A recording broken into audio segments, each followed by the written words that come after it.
नमस्कार, आप देख रहे हैं डीडी न्यूज। आपके साथ मैं हूं गौरव श्रीवास्तव। तो चलिए बुलेटिन की शुरुआत करते हैं और सबसे पहले नजर डालते हैं इस वक्त की हेडलाइंस पर। एशिया कप में भारत की पाकिस्तान पर धमाकेदार जीत। पाकिस्तान को 5 विकेट से हराकर 9वीं बार जीता एशिया कप का खिताब। देश में जश्न का माहौल। प्रधानमंत्री मोदी ने दी टीम इंडिया को बधाई।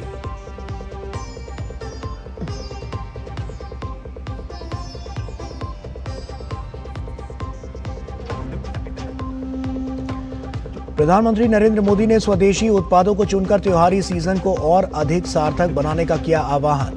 महापुरुषों के मूल्यों को बताया भारतीय संस्कृति का आधार और युवाओं की प्रेरणा। कहा, छठ को यूनेस्को की सांस्कृतिक धरोहर सूची में शामिल कराने का है प्रयास।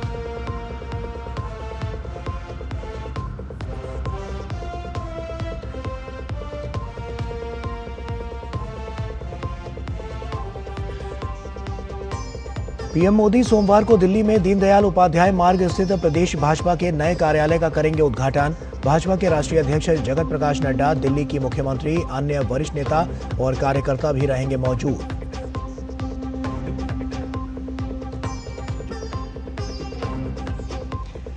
गृह मंत्री अमित शाह ने दोहराई 2026 तक नक्सल मुक्त भारत की प्रतिबद्धता। कहा, नॉर्थ ईस्ट में घटा उग्रवाद से हुई मौतों का आंकड़ा। जम्मू कश्मीर से 370 को भी समाप्त कर सरकार ने किया अलगाववाद का खात्मा।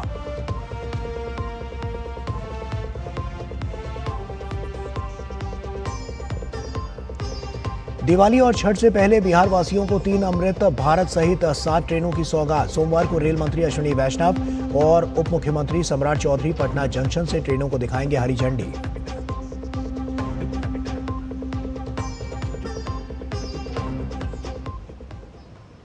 और आइए बुलेटिन की शुरुआत करते हैं। भारत ने पाकिस्तान को हराकर एशिया कप का खिताब अपने नाम कर लिया है। भारत ने अजेय रहते हुए ये टूर्नामेंट अपने नाम किया और पाकिस्तान के मुंह से जीत छीन ली। भारत के लिए तिलक वर्मा ने शानदार पारी खेलते हुए टीम की जीत में अहम भूमिका निभाई। भारत ने इस मैच में टॉस जीतकर पहले गेंदबाजी का फैसला किया। भारत ने कुलदीप यादव की शानदार गेंदबाजी की मदद से पाकिस्तान की पारी 19.1 ओवर में 146 रनों पर ढेर कर दी।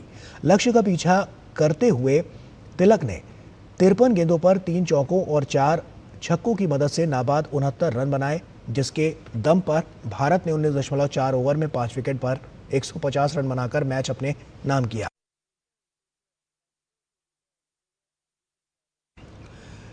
भारत के लिए जीत का चौका रिंकू सिंह ने लगाया। संजू सैमसन ने 24 और शिवम दुबे ने 33 रन की पारी खेली। भारत ने एशिया कप 2025 में तीसरी बार पाकिस्तान को पटखनी दी है। वहीं ये टीम इंडिया का 9वां एशिया कप का खिताब है।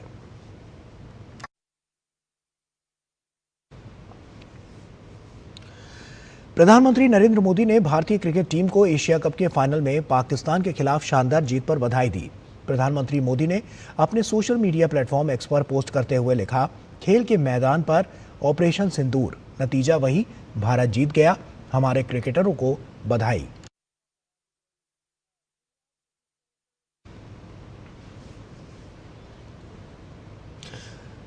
और एशिया कप में पाकिस्तान को हराकर भारत की खिताबी जीत से पूरे देश में जश्न का माहौल है। टीम इंडिया ने रोमांचक मुकाबले में पाकिस्तान को 5 विकेट से हराने में सफलता पाई।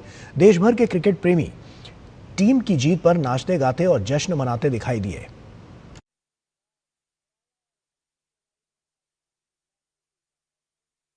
बहुत अच्छा था, मस्ट विन मैच था, डू और डाई, मतलब करना ही था। इंडिया तो हार ही नहीं सकती बिल्कुल भी, और बहुत ही क्रिटिकल मैच था, बट हम लोग जीत गए। दैट्स बहुत ज़्यादा इंपॉर्टेंट था और इंडिया को जीतना ही था।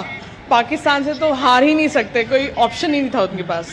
पाकिस्तान हिंदुस्तान का बच्चा बच्चा ही रहेगा, बाप बाप रहेगा। भारत माता की जय। आज खेल के मैदान में हिंदुस्तान ने पाकिस्तान को जिस तरह से पटकनी दी है वो काबिले तारीफ है। हम लोगों ने भारत ने पूरे हर क्षेत्र में पटकनी दी है उनको, चाहे ऑपरेशन सिंदूर हो, चाहे सर्जिकल स्ट्राइक हो या कोई भी चीज हो, कभी भी वो हमसे आगे नहीं रह पाया, न रह पाएगा। ये मैच में भी हम लोगों ने उसको इतनी बुरी तरह से पटकनी दी, 3 मैच जीते हैं लगातार। आज फाइनल में भी इनको टक्कर देकर हरा दिया है। हमारे लोकल बॉय कुलदीप यादव बहुत अच्छा प्रदर्शन किया, 4 विकेट लिए उन्होंने।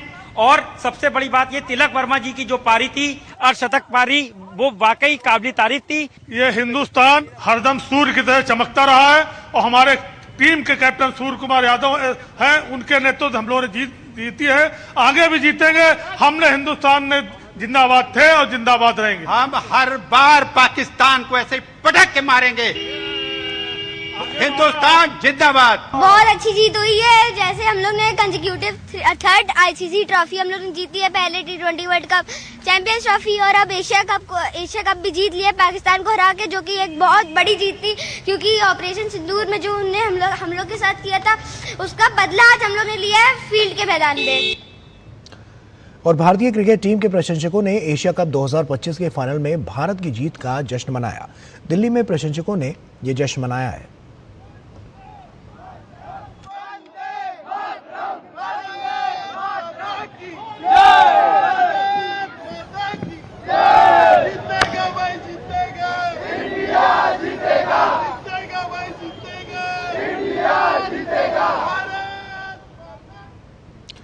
और इसी के साथ मुंबई में भी जश्न का माहौल देखने को मिला है। तमाम तस्वीरें वहां से भी निकलकर सामने आई।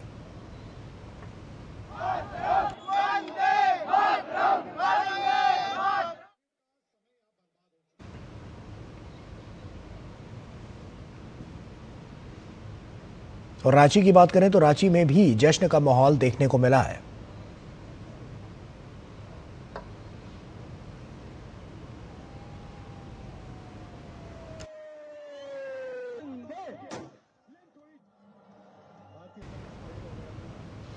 आगे बढ़ते हैं। प्रधानमंत्री नरेंद्र मोदी ने मन की बात कार्यक्रम में देशवासियों के साथ अपने विचार साझा किए। प्रधानमंत्री ने जीएसटी बचत उत्सव का जिक्र करते हुए त्योहारों में स्वदेशी चीजों के उपयोग पर जोर दिया। प्रधानमंत्री मोदी ने हैंडलूम और हैंडीक्राफ्ट सेक्टर में सफलता की कहानी लिख रहे लोगों का भी जिक्र किया। प्रधानमंत्री ने कहा कि अगर इरादा पक्का हो तो सफलता हमसे दूर नहीं जा सकती। देश भर में इस समय त्योहारों की रौनक देखने को मिल रही है। हर तरफ भक्तिमय माहौल छाया हुआ है। प्रधानमंत्री नरेंद्र मोदी ने मन की बात कार्यक्रम में नवरात्र, विजयदशमी, दिवाली और छठ पर्व का जिक्र किया। पीएम ने छठ महापर्व को यूनेस्को की सांस्कृतिक धरोहर की सूची में शामिल होने के प्रयासों का जिक्र करते हुए छठ को ग्लोबल फेस्टिवल बताया। साथियों, मुझे आपको ये बताते हुए बहुत खुशी है कि भारत सरकार भी छठ पूजा को लेकर एक बड़े प्रयास में जुटी है। भारत सरकार छठ महापर्व को यूनेस्को की इंटेंजिबल कल्चरल हेरिटेज लिस्ट यानी यूनेस्को की सांस्कृतिक धरोहर की सूची में शामिल कराने का प्रयास कर रही है। छठ पूजा जब यूनेस्को की सूची में शामिल होगी तो दुनिया के कोने कोने में लोग इसकी भव्यता और दिव्यता का अनुभव कर पाएंगे।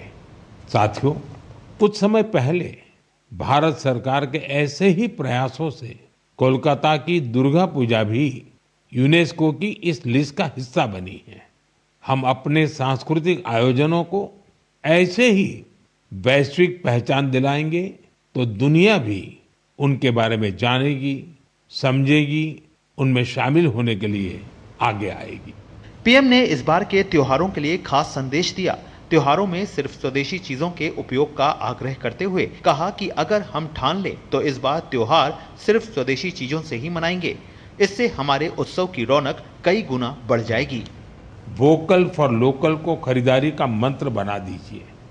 ठान लीजिए हमेशा के लिए जो देश में तैयार हुआ है वही खरीदेंगे।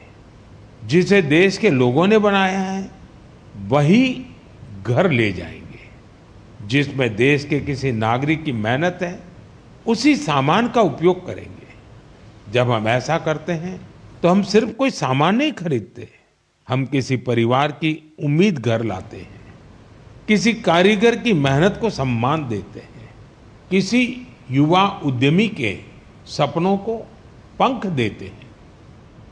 प्रधानमंत्री नरेंद्र मोदी ने देश के हैंडलूम और हैंडीक्राफ्ट सेक्टर में काम कर रहे उन लोगों का भी खास तौर पर उल्लेख किया जिन्होंने अपनी मेहनत और समर्पण से सफलता की नई कहानी लिखी। तमिलनाडु के याज नेचुरल्स के अशोक जगदीशन और प्रेम सेल्वाराज का उदाहरण देते हुए पीएम आत्मनिर्भरता और रोजगार सृजन को बढ़ावा देने की बात कही।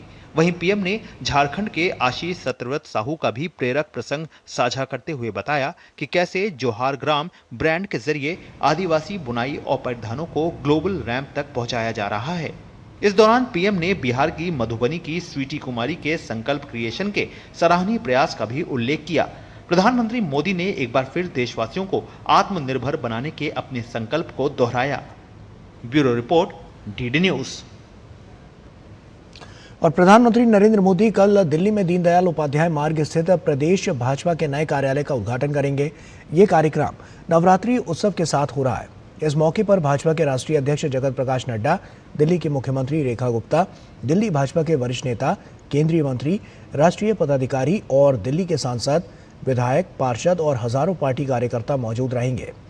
दिल्ली भाजपा के नए कार्यालय का भूमि पूजन 9 जून 2023 को भाजपा के राष्ट्रीय अध्यक्ष जगत प्रकाश नड्डा ने किया था। भाजपा की स्थापना के बाद पहला कार्यालय अजमेरी गेट में खुला और कुछ समय रकाबगंज रोड पर रहने के बाद कार्यालय 14 पंडित पंत मार्ग पर रहा। अब लगभग 35 साल के बाद दीनदयाल उपाध्याय मार्ग पर पार्टी के अपने भवन में कार्यालय पहुंच रहा है। भाजपा ने अपने संगठन को मजबूत करते हुए हर राज्य की राजधानी और जिले में पार्टी के निजी कार्यालय के निर्माण का लक्ष्य धीरे धीरे पूरा कर रही है। दिल्ली में भाजपा के सभी 14 संगठनात्मक जिलों के पास अपने निजी संगठन कार्यालय हैं। नई दिल्ली के विज्ञान भवन में रविवार को भारत मंथन 2025 राष्ट्रीय सम्मेलन का आयोजन किया गया। केंद्रीय गृह और सहकारिता मंत्री अमित शाह भारत मंथन 2025 के अंतर्गत नक्सल मुक्त भारत, मोदी के नेतृत्व में लाल आतंक का अंत के समापन सत्र को उन्होंने संबोधित किया। इस अवसर पर गृह मंत्री अमित शाह ने कहा कि मैंने पहले ही कहा है कि 31 मार्च 2026 तक देश नक्सल मुक्त हो जाएगा, लेकिन सवाल है कि नक्सलवाद की समस्या का वैचारिक पोषण किसने किया। इसके लीगल और आर्थिक समर्थन को समझना आज जरूरी है। श्यामा प्रसाद मुखर्जी रिसर्च फाउंडेशन को बहुत बहुत साधुवाद देना चाहता हूं कि इन्होंने बहुत उचित समय पर इस चर्चा का आयोजन किया है। मैंने ही एक स्टेटमेंट दिया है कि 31 मार्च 2026 तक ये देश नक्सलवाद से मुक्त हो जाएगा। इस देश में नक्सलवादी समस्या क्यों पनपी, क्यों बढ़ी, क्यों विकसित हुई, इसका वैचारिक पोषण किसने किया, और जब तक भारत का समाज ये नक्सलवाद के विचार का वैचारिक पोषण, लीगल समर्थन और वित्तीय पोषण करने वाले समाज में बैठे हुए लोगों को समझ नहीं लेता है और उन लोगों को हम वापिस नहीं लाते हैं, तब तक नक्सलवाद के खिलाफ लड़ाई समाप्त नहीं हो जाएगी। और बिहार को आधुनिक रेल कनेक्टिविटी के क्षेत्र में एक और बड़ी सौगात मिलने जा रही है। रेल मंत्री अश्विनी वैष्णव और बिहार के उप मुख्यमंत्री सम्राट चौधरी सोमवार को पटना जंक्शन से 7 ट्रेनों की सौगात बिहार को देंगे, जिनमें 3 अमृत भारत एक्सप्रेस ट्रेनें शामिल हैं।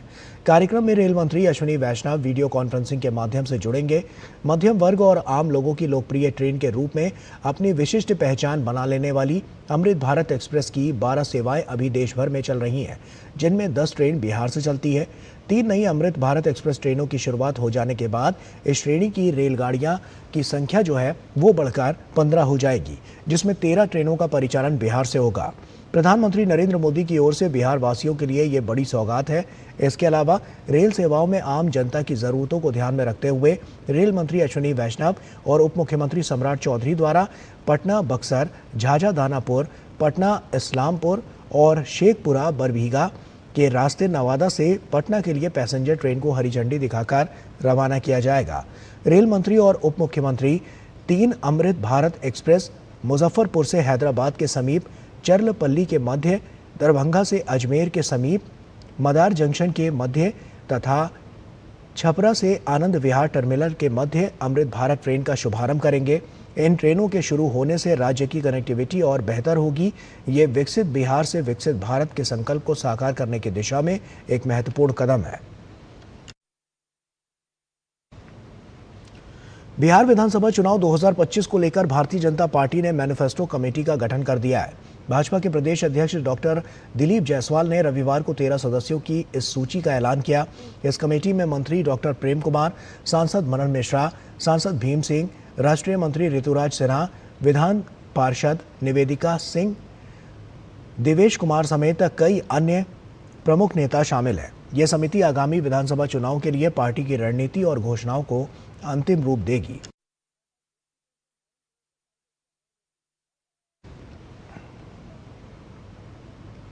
और प्रसार भारती ने भारत के पहले एआई संचालित रॉक बैंड त्रिलोक को ऑल इंडिया रेडियो, दूरदर्शन और वेव्स ओटीटी के माध्यम से दर्शकों तक पहुंचाने के लिए कलेक्टिव मीडिया नेटवर्क के साथ साझेदारी की है। त्रिलोक एआई जनित संगीत और डिजिटल अवतारों के माध्यम से भारतीय आध्यात्मिक विरासत को समकालीन रॉक के साथ जोड़ता है, जिससे तकनीक और परंपरा का एक अनूठा संगम प्रस्तुत होता है। डीडी न्यूज संवाददाता श्यामा मिश्रा ने कलेक्टिव मीडिया नेटवर्क के संस्थापक विजय सुब्रमण्यम से खास बातचीत की। प्रसार भारती के वेव्स ओटीटी पर अब एक सामान्य जन एआई बेस्ड आर्ट बैंड से म्यूजिक सुन सकते हैं। ये म्यूजिक बैंड है त्रिलोक। विजय सुब्रमण्यम जो कि कलेक्टिव आर्टिस्ट के एक फाउंडर हैं और ग्रुप सीईओ हैं, इन्होंने इस त्रिलोक बैंड को फॉर्म किया है। और आइए इनसे बात करते हैं कि किस तरीके से ये त्रिलोक बैंड है और एआई बेस्ड है, तो क्या इसमें अलग है और क्यों ये आइडिया आया। त्रिलोक का आइडिया सिर्फ एक चीज़ से प्रभावित है, भक्ति और प्रगति को कैसे मिलाया जाए। आई थिंक हमारा देश सबसे कल्चरल रेलेवेंट देश है विश्व में, तो आई थिंक भक्ति और प्रगति, टेक्नोलॉजी, एआई, हालांकि आपने एआई बैंड बोला, त्रिलोक के पीछे मनुष्य काम करते हैं। हमारे पास एक म्यूज़िक कंपोजिंग और म्यूज़िक प्रोड्यूसिंग टीम है जो त्रिलोक के साथ गाने बनाती है, तो त्रिलोक के लिए गाने बनाती है। तो मेरा सिर्फ एक ही मानना है कि दुनिया उस मुकाम पर पहुंच गई है कि आज की तारीख में टेक्नोलॉजिकल रेवोल्यूशन और कल्चर को साथ में चलना चाहिए, और त्रिलोक एक जरिया है मुझे ये लोगों को प्रभावित करने का। त्रिलोक एक जरिया है और वेव्स ओटीटी भी हम देख रहे हैं कि एक जरिया है इसको शोकेस करने के लिए। ये कोलैबोरेशन कैसे आप लोगों ने फॉर्म किया और क्या क्या इसमें हम देख सकते हैं, क्योंकि हमने सुना फेस्टिवल्स पे आप बना रहे हैं, साथ ही फेस्टिवल्स के अलावा भी आप इसमें वर्क कर रहे हैं, तो क्या क्या हमें देखने के लिए मिलेगा। वेव्स एक ऐसा इनिशिएटिव है जो हमारे कल्चर के लिए बहुत इम्पोर्टेंट है। तो मैं आदरणीय प्रधानमंत्री जी का बहुत ही थैंकफुल हूँ कि उन्होंने हम सबको ये मौका दिया। ये आप कैसे इंश्योर करते हैं कि आप जो कल्चरल चीज़ें हैं, ट्रेडिशनल चीज़ें हैं, उसको अगर आप एआई से कनेक्ट करते हैं तो कोई भी एक जो वो फ्लेवर है वो लॉस्ट ना हो। रिस्पॉन्स तो बहुत अच्छा है। आई थिंक बैंड अच्छा कर रही है। अगले महीने से बैंड लाइव भी परफॉर्म करेगी। अब आप ये सोचिए कि एआई बैंड कैसे लाइव परफॉर्म करेगा, wait and watch. As far as जो आप बोल रहे हैं कि इसमें इसकी शुद्धता कैसे मेंटेन कर रहे हैं, बड़ी सीधी सी बात है। हम सब धार्मिक लोग हैं जो त्रिलोक के पीछे हैं। अगर मैं भी नहीं चाहूँगा कि मैं कल गायत्री मंत्र सुनूं या शिव तांडव सुनूं या दुर्गा पूजा के स्तोत्रम या स्तुतियाँ सुनूं, कि मैं भी नहीं चाहूँगा कि उसमें कुछ गलत हो, तो हम इस चीज़ को बहुत ही नाजुक तरह ट्रीट करते हैं। हम हर एक लिरिक, हर एक प्रोनाउंसिएशंस को ठीक से टोल के सामने डालते हैं। तो अगर आप मेरा जो आप बोलते हो सैनिटी चेक, आई थिंक वो हमेशा रहता है। आपसे बात करने के लिए धन्यवाद। तो इन्होंने जिस तरीके से बताया, वेट एंड वॉच, क्योंकि जो एआई बैंड है वो लाइव परफॉर्म करेगा और ये कैसा होगा ये हमें ज़रूर देखना होगा। बट मीनवाइल जिस तरीके से वेव्स ओटीटी इनके वर्क दिखा रहा है, हम अर्ज करते हैं अपने व्यूअर्स को कि वो जाएं और ज़रूर देखें कि किस तरीके से टेक्नोलॉजी डिवोशन को लेके आगे बढ़ रहा है और यंगर जनरेशन तक पहुंचने का काम कर रहा है। कैमरा पर्सन सुरेश काले के साथ श्यामा मिश्रा, डीडी न्यूज़, मुंबई। और अमेरिका के मिशिगन में रविवार को एक चर्च में गोलीबारी की घटना हुई। स्थानीय पुलिस ने बताया कि यह घटना डेट्रॉइट से लगभग 80 किलोमीटर उत्तर में ग्रैंड ब्लैंक स्थित the Church of Latter Day Saints में हुई है। पुलिस के मुताबिक इस घटना में कई लोग घायल हुए हैं और हमलावर को मार गिराया गया है। फिलहाल चर्च में आग लगी हुई है और पुलिस ने लोगों से इलाके से दूर रहने की अपील की है। घटना के कारण और घायलों की स्थिति को लेकर अभी और जानकारी सामने नहीं आई है।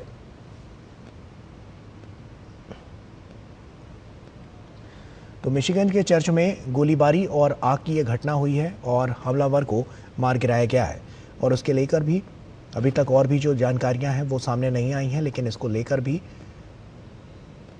लोगों से इलाके से दूर रहने की अपील भी की गई है और घटना के कारण और घायलों की स्थिति को लेकर अभी तक और जानकारियां सामने नहीं आई हैं। आगे बढ़ते हैं। राष्ट्रपति द्रौपदी मुर्मू ने भारतीय टीम की रोमांचक जीत पर टीम इंडिया को बधाई दी है। सोशल मीडिया पर किए गए पोस्ट में राष्ट्रपति ने लिखा, एशिया कप क्रिकेट टूर्नामेंट जीतने पर टीम इंडिया को मेरी हार्दिक बधाई।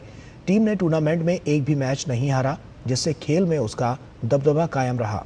मैं कामना करती हूं कि टीम इंडिया भविष्य में भी इसी तरह अपना परचम लहराए।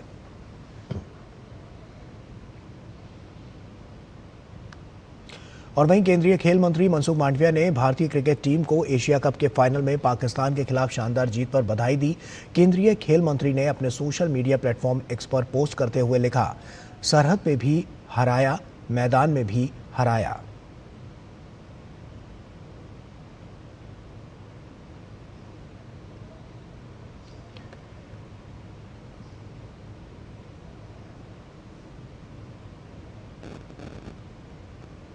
केंद्रीय गृह मंत्री अमित शाह ने भारतीय क्रिकेट टीम को एशिया कप के फाइनल में पाकिस्तान के खिलाफ शानदार जीत पर बधाई दी। उन्होंने एक्स पर लिखा, एक अद्भुत जीत, हमारे लड़कों की जबरदस्त ऊर्जा ने प्रतिद्वंदियों को एक बार फिर धूल चटा दी। भारत को जीतना तय है, चाहे कोई भी मैदान हो। और इसी के साथ फिलहाल इस बुलेटिन में इतना ही। दीजिए इजाजत, नमस्कार।